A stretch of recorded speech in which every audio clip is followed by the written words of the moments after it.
नमस्कार, आप देख रहे हैं एलएसबी न्यूज चैनल। तारीख हो गई आज 19 फरवरी 2025 दिन बुधवार। आइए बात करते हैं आज के मुख्य समाचार में देश दुनिया की 10 बड़ी खबरों पर। पहली खबर, मुख्यमंत्री को लेकर सस्पेंस अब भी बरकरार है। दिल्ली की जनता ने 8 फरवरी को अपना जनादेश दिया। दिल्ली वालों ने प्रधानमंत्री मोदी के वादों पर भरोसा किया और बीजेपी ने 8 फरवरी को इतिहास बना दिया। 27 साल बाद दिल्ली की सत्ता बीजेपी को सौंपी, लेकिन 10 दिन बाद भी बीजेपी मुख्यमंत्री के नाम की जगह उसे चुने जाने की तारीख और समय बता रही है। ऐसे में दिल्ली वालों को इंतजार है कि उनसे प्रधानमंत्री मोदी के जरिए किए गए वादों को दिल्ली में कौन पूरा करेगा। अब दिल्ली में बुधवार 19 फरवरी को बीजेपी विधायक दल की बैठक में मुख्यमंत्री चुना जाएगा और गुरुवार को मुख्यमंत्री रामलीला मैदान में शपथ लेगा। सऊदी अरब में अमेरिका रूस की मीटिंग में क्या तय हुआ? ब्रिटेन और यूरोपीय संघ क्यों खुश होंगे? सऊदी अरब में रूस और अमेरिका के बीच बहुप्रतीक्षित बैठक रियाद के समय अनुसार मंगलवार शाम समाप्त हुई। बैठक में यूक्रेन पर विस्तार से चर्चा हुई। अमेरिकी विदेश मंत्री मार्को रूबियो और रूसी विदेश मंत्री सर्गेई लावरोव ने शीर्ष स्तरीय बैठक के तुरंत बाद अंतर्राष्ट्रीय प्रेस से बात की। विदेश मंत्री मार्को रूबियो ने बताया, आज एक लंबी और मुश्किल यात्रा का पहला कदम है, लेकिन महत्वपूर्ण है। इस बैठक में तय किया गया कि कोई भी समझौता ऐसा होना चाहिए जो इसमें सभी लोगों के लिए स्वीकार्य हो। इसमें यूक्रेन और यूरोप के हमारे पार्टनर्स के अलावा रूस भी शामिल है। KIIT विवाद में ओडिशा से नेपाल तक तनाव, वायरल प्रोफेसर ने वीडियो जारी कर मांगी माफी। ओडिशा का Kalinga institute of industrial technology KIIT इन दिनों खासा विवादों में है।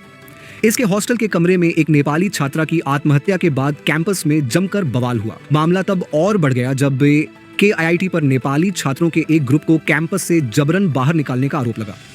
इसका वीडियो भी काफी वायरल हुआ, जो ओडिशा से लेकर नेपाल तक में चर्चा का विषय बन गया। वायरल वीडियो में एक प्रोफेसर, जिनकी पहचान मंजूषा पांडे के रूप में की गई है, को यह कहते हुए सुना गया, हम 40,000 से अधिक छात्रों को मुफ्त में खाना खिला रहे हैं और पढ़ा रहे हैं। जयंती नाथ नाम की एक अन्य महिला कर्मचारी को नेपाल के छात्रों पर चिल्लाते हुए सुना गया, यह आपके देश के बजट के बराबर है कि वह बेवकूफ। ज़रेनिया विराट कोहली या बाबर आजम, कौन है बेहतर बल्लेबाज? कामरान अकमल के जवाब से हिल गया क्रिकेट जगत। पाकिस्तानी फैंस का मानना है कि बाबर आजम भारतीय स्टार बल्लेबाज विराट कोहली से बेहतर खिलाड़ी हैं। आए दिन पड्डहौसी देश के क्रिकेट प्रेमी इस बात को दोहराते रहते हैं, जिस पर अब ग्रीन टीम के ही पूर्व दिग्गज विकेट कीपर बल्लेबाज कामरान अकमल ने चुप्पी तोड़ दी है। उन्होंने विराट और बाबर के बीच होने वाली तुलना की बात को बकवास करार दिया है। अपनी बातचीत को आगे बढ़ाते हुए कामरान अकमल ने कहा, विराट कोहली ने काफी ऊंचे मानक स्थापित किए हैं। दोनों खिलाड़ियों के बीच कोई तुलना ही नहीं है। मौजूदा समय में विराट कोहली और बाबर आजम दोनों बल्ले से संघर्ष कर रहे हैं, मगर बाबर के हालात कुछ ज्यादा ही खराब हैं। इस पर अकमल ने अपना विचार साझा करते हुए कहा कि उनके चचेरे भाई बाबर आजम चैंपियंस ट्रॉफी में जल्द ही अपनी पुरानी फॉर्म को वापस पा लेंगे। यूक्रेन में शांति बनाने पर सहमति। सऊदी बैठक में यूएस ने कहा, रूस के साथ सहयोग की नींव रखेंगे। रूस यूक्रेन जंग को लेकर सऊदी अरब के रियाद में अमेरिका और रूस के बीच बड़ी बैठक हो रही है। इस बैठक पर पूरी दुनिया की नजरें टिकी हैं। मंगलवार को रियाद में हुई बैठक में अमेरिकी विदेश मंत्री मार्को रूबियो ने बड़ा बयान दिया है।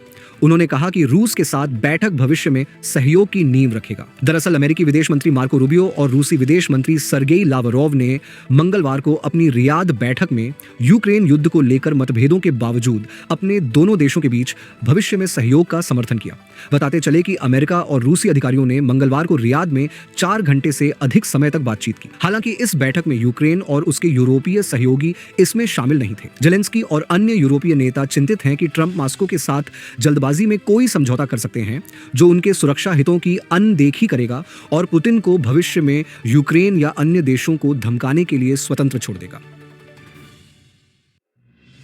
छत्रपति संभाजी के बारे में विकिपीडिया पर लिखी आपत्तिजनक बातें, महाराष्ट्र पुलिस ने भेजा नोटिस। लोकप्रिय ऑनलाइन इंसाइक्लोपीडिया विश्व ज्ञान कोश विकिपीडिया पर छत्रपति संभाजी महाराज के बारे में आपत्तिजनक सामग्री को लेकर महाराष्ट्र में विवाद छिड़ गया है। मुख्यमंत्री देवेंद्र फडणवीस ने मंगलवार को मामले का संज्ञान लेते हुए महाराष्ट्र पुलिस को विकिपीडिया से संपर्क करने और आपत्तिजनक सामग्री को हटाने का अनुरोध करने का निर्देश दिया। इस निर्देश के बाद महाराष्ट्र साइबर पुलिस ने विकिपीडिया को एक नोटिस जारी किया है, जिसमें छत्रपति संभाजी महाराज के बारे में आपत्तिजनक सामग्री नहीं हटाने पर कानूनी कार्रवाई की चेतावनी दी गई। पत्रकारों से बात करते हुए मुख्यमंत्री फडणवीस ने कहा कि सरकार ऐतिहासिक तथ्यों के साथ किसी भी तरह की छेड़छाड़ बर्दाश्त नहीं करेगी। उन्होंने इस बात पर जोर दिया कि विकिपीडिया जैसे ओपन सोर्स प्लेटफॉर्म पर गलत सूचना अस्वीकार्य है। केरल में फुटबॉल मैच के दौरान दर्शकों पर जा गिरे आतिशबाजी से निकले पटाखे, 30 झुलसे। केरल के मलपुरम जिले में मंगलवार रात बड़ा हादसा हो गया। यहाँ एक फुटबॉल टूर्नामेंट के दौरान पटाखे फोड़े जा रहे थे। इसी दौरान पटाखे अनियंत्रित होकर दर्शक दीर्घा में जा गिरे, जिसमें कई लोग झुलस गए। 30 लोगों को अस्पताल में भर्ती कराया गया है। घटना थेरट्टम्मल एरिकोड में सेवेंस फुटबॉल टूर्नामेंट के समापन समारोह के दौरान आतिशबाजी के कारण हुई। कथित तौर पर आतिशबाजी के दौरान पटाखे अनियंत्रित होकर दर्शक दीर्घा में बैठे लोगों के ऊपर जा गिरे। पुलिस ने बताया कि इस घटना में घायल हुए लोगों को एरिकोड के विभिन्न अस्पतालों में ले जाया गया। इनमें से ज्यादातर दर्शकों की चोट गंभीर नहीं है। यह घटना यूनाइटेड एफसी नेल्लिकुथ और केएमजी मावूर के बीच टूर्नामेंट के फाइनल मैच से पहले हुई। ओडिशा के मयूरभंज में आदिवासी दंपति की कुल्हाड़ी से हत्या, तंत्र मंत्र का शक। ओडिशा के मयूरभंज जिले के किताबेड़ा गांव में सोमवार रात एक आदिवासी दंपति की बेरहमी से हत्या कर दी गई। पुलिस का कहना है कि 48 वर्षीय देवेंद्र नाइक और उनकी 45 वर्षीय पत्नी चंपा नाइक की हत्या गांव के ही एक व्यक्ति ने कुल्हाड़ी से कर दी। हत्या का कारण तंत्र मंत्र और जादू टोने का शक बताया जा रहा है। मामले में जांच की जा रही है। पुलिस के मुताबिक गांव में कुछ लोग देवेंद्र और चंपा पर जादू टोना करने का शक कर रहे थे। सोमवार रात हमलावर ने मौका पाकर दोनों पर कुल्हाड़ी से हमला कर दिया, जिससे उनकी मौके पर ही मौत हो गई। घटना के बाद ग्रामीणों ने पुलिस को सूचना दी, जिसके बाद पुलिस मौके पर पहुंची और मृतकों के शव को पोस्टमार्टम के लिए भेज दिया। आप बहुत करीब उड़ रहे हैं, ये खतरनाक है। चीन ने आसमान में फिलीपींस को दिखाई दादागिरी। चीन ने अब फिलीपींस को आसमान में अपनी दादागिरी दिखाई है। दरअसल दक्षिण चीन सागर के विवादित क्षेत्र में मंगलवार को चीनी नेवी का एक हेलीकॉप्टर फिलीपींस के एक गश्ती विमान के 10 फीट के दायरे में उड़ रहा था। चीनी विमान की इस हरकत पर फिलीपींस के पायलट ने रेडियो पर चेतावनी दी, आप बहुत करीब उड़ रहे हैं, ये बहुत खतरनाक है। चीनी helicopter Philippines bureau of fisheries and aquatic resources के सेस्ना कारवान टर्बोप्रॉप प्लेन को उस इलाके से बाहर निकालने की कोशिश कर रहा था जिस पर चीन अपना हवाई क्षेत्र होने का दावा करता है। महाकुंभ में खूबसूरती के चर्चे, हीरोइन से बनी लंबी जटाओं वाली साध्वी अपरेशान होकर बोली, मेरा सबसे बेकार फैसला। महाकुंभ अब अपने आखिरी चरण में है।